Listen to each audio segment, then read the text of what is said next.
All right, this is Mr. Wyrick. I'm going to go through the review for today with you. So again, this is the 2.5 through 3.26 review.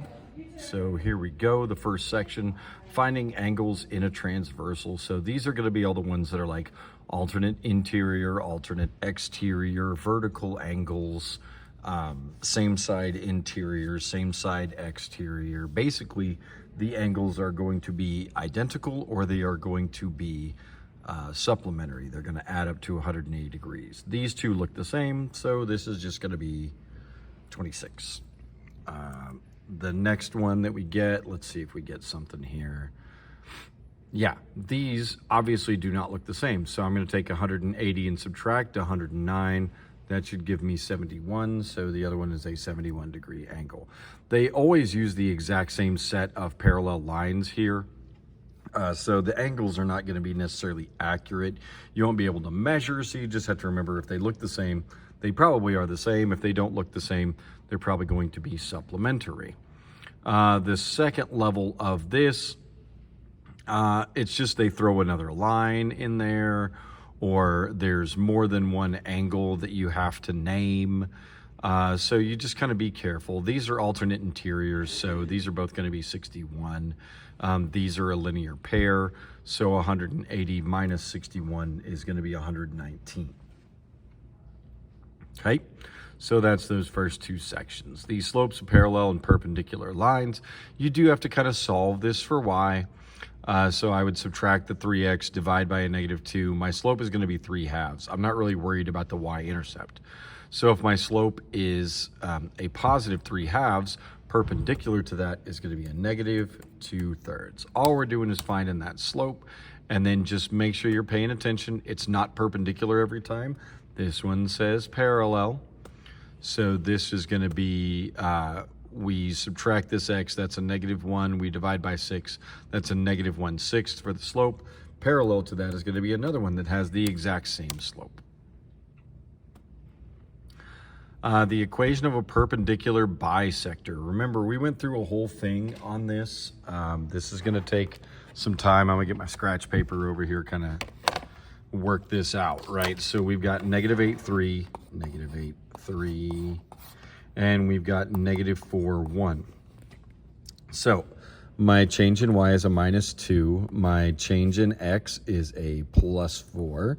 So this is -2/4 or -1/2. The original line has a slope of -1/2. So perpendicular to that is going to be a +2. Okay, I look for that perpendicular slope. Then I need to find the midpoint. 3 + 1 is 4, divided by 2 is 2. -8 and -4 is -12, divided by 2 is -6. So I need to go through -6 too. I'm going to write this in point slope form. So it's going to be y minus my y value, which is that 2, is equal to my slope, which is 2, times x minus my x value, but it's at -6, so that's x plus 6. Okay, if I leave it in point slope form, Delta Math should still accept my answers. So this is going to be y minus 2 is equal to my slope of 2, and then I have x plus 6 there. What? Oh, slope of 1. How did I get a slope of 1?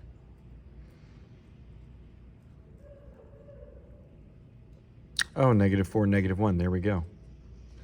Just tells you right there. You got to make sure you read the question, right? I had this as a +1. Should have been a -1. Yeah, that would have given me a slope of -1, and it would have changed my midpoint as well.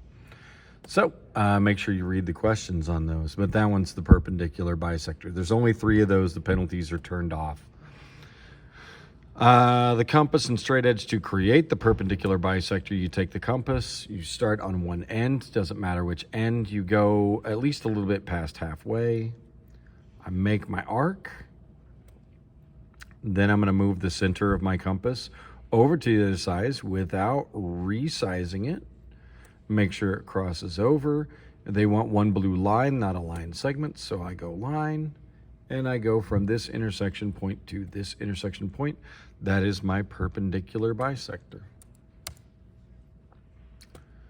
Okay, again, only 3 of those. Solving for the interior angles of a triangle. All 3 of these angles have to add up to 180 degrees. So I take 180, I subtract these 2, and I just solve this algebraically. And I think, yeah, all of these are actually going to be algebraic. So it's, aside from just subtracting from 180, you do need to make sure that you solve the algebra associated with it. Properties of isosceles triangles. We did this one the other day, again, like reviewed it. Across from the angles are going to be the congruent sides, so this congruent side is going to be 15. If I'm finding my congruent angles, they're across from the congruent sides. So I would take 180 minus 68, should be 112. I divide that by 2, it should be 56 for both of those. Okay. The triangle congruence criteria. This is the side, angle, all of this stuff. So you might need to check back over your notes. I think there's going to be 2 questions over this on the test, so you should get a couple of these. This is angle, side angle, and we can prove that congruent. Remember, they already grouped them, so any of these first 5 is going to work. The side, angle, side, angle, side, and hypotenuse leg. And the last 2, the side, angle, and the angle, those are the ones that are not going to work. I can tell this is angle, side, angle because the side touches both of those angles, and this one's going to work. I think on the test, it'll give you partial credit if you know that it can be proven congruent, even if you mess up the angle, side, angle, or angle, side. So just be aware of that.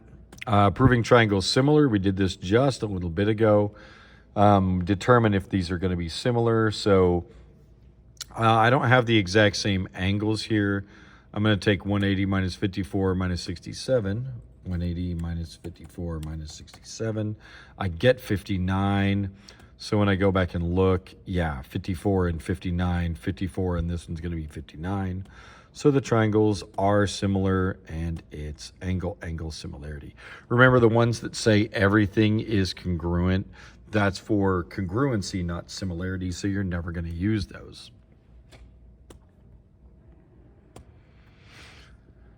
Okay.